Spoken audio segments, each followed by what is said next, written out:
Hi, everybody out there in YouTube land.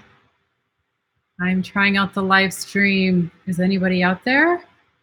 If you are, I think the chat is open, so feel free to say something and ask questions. I'm just trying this out, and if it works, I will schedule future YouTube lives. I thought this would be kind of fun.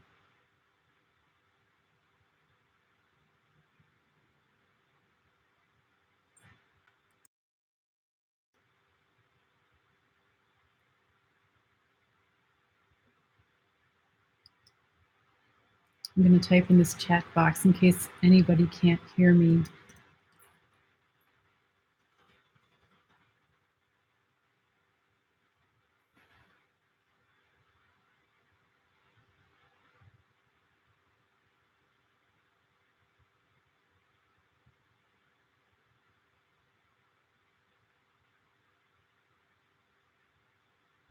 Hi, Kathy Ann. How are you? Nice to meet you.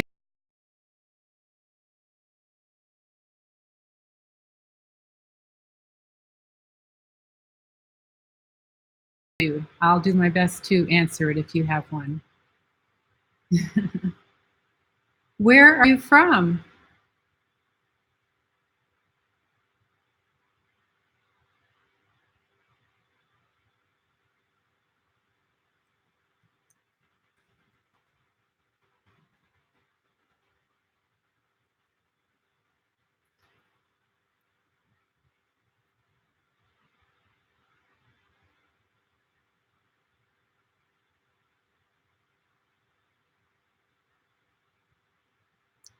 Okay, great. And can you hear me, Kathy Ann?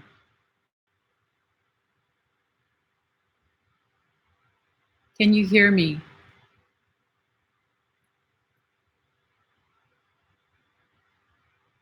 Okay, great. This technology can be very challenging at times, so I'm glad you can hear me. Do you have a question for me? What kind of artwork do you do?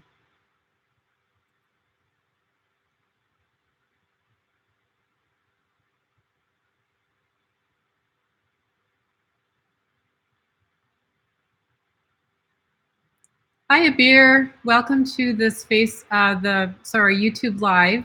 Good to have you. Do you have any questions for me? Nice to.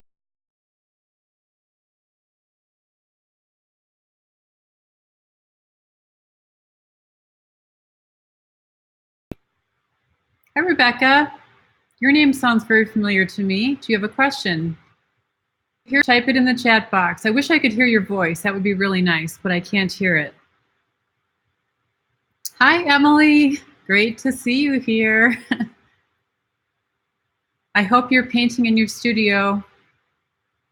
Anybody can type in a question. Just go for it, and we'll see how this YouTube Live thing works. So far, so good, I guess. If you can hear me, that's great.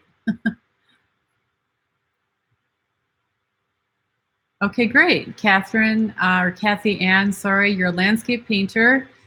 You also work in cold wax, and you're enjoying that in an abstract and impressionistic way. Very good.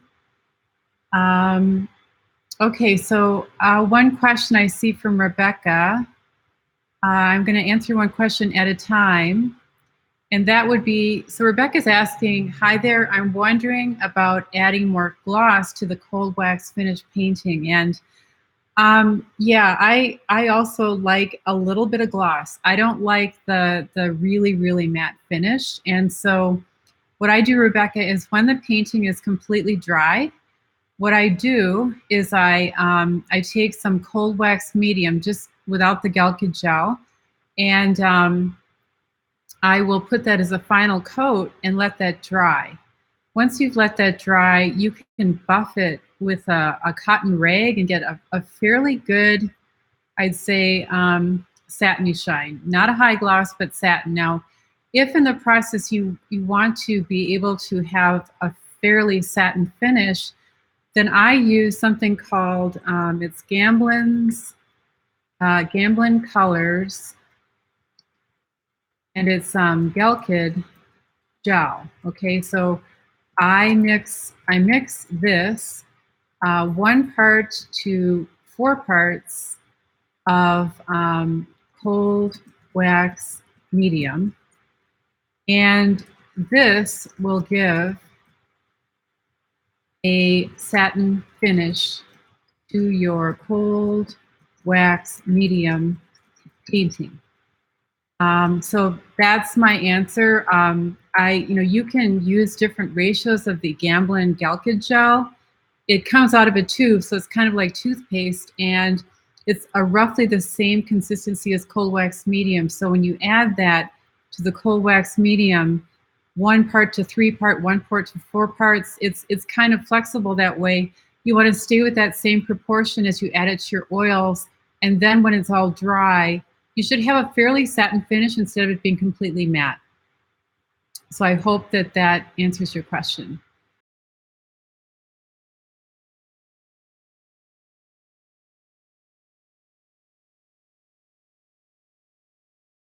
Just to try it out, but it's just something that I think it's a great idea to sort of get things going on a painting quickly. The acrylic dries faster, and as long as you use the Liquitex clear gesso on top of that, I think there's very good adhesion between the acrylic and the cold wax medium painting. So it's kind of whatever you want to do. It's nice to know you can work on acrylic as an underpainting, but just to make it clear, you cannot combine acrylic with cold wax medium. It's meant to be an underpainting. So thank you for that question. And Catherine, you say you've recently been painting with very thin glazes with cold wax on wood.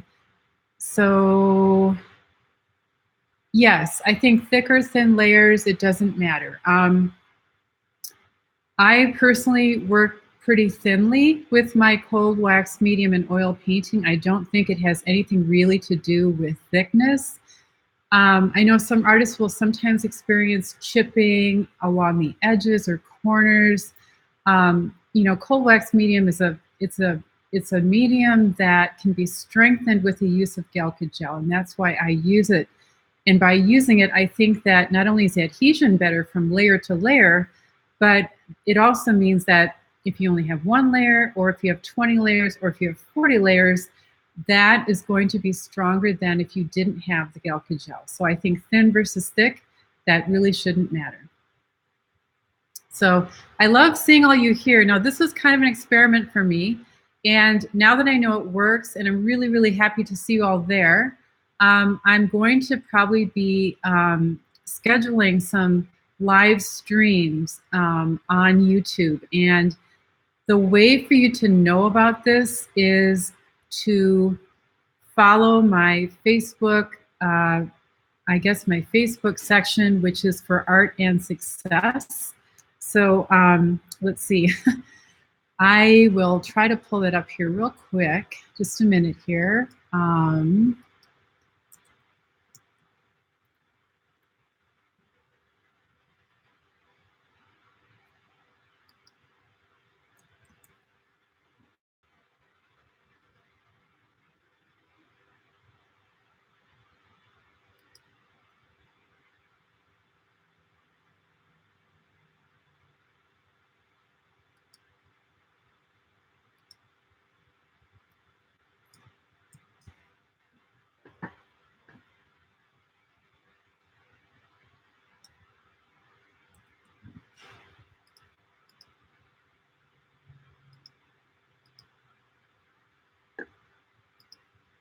Okay, sorry about that.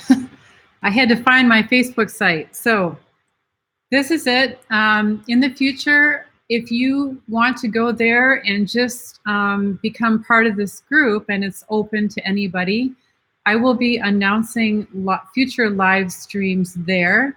And I might even post a video on YouTube to let people know who might not be connected with Facebook.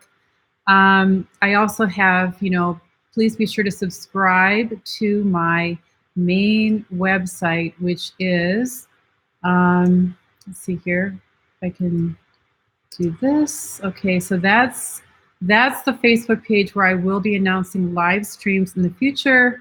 Also, if you go to artandsuccess.com, I encourage you to fill in the little form that gives me your contact info so I can stay in touch with you, let you know about new videos, new live streams.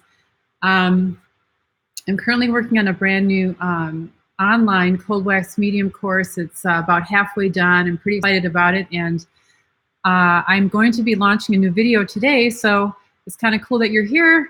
You're the first people to know, and you can look for that. It should be posted by the end of the day. I'm uploading it right now, and it's actually a sample of my online course. So yeah.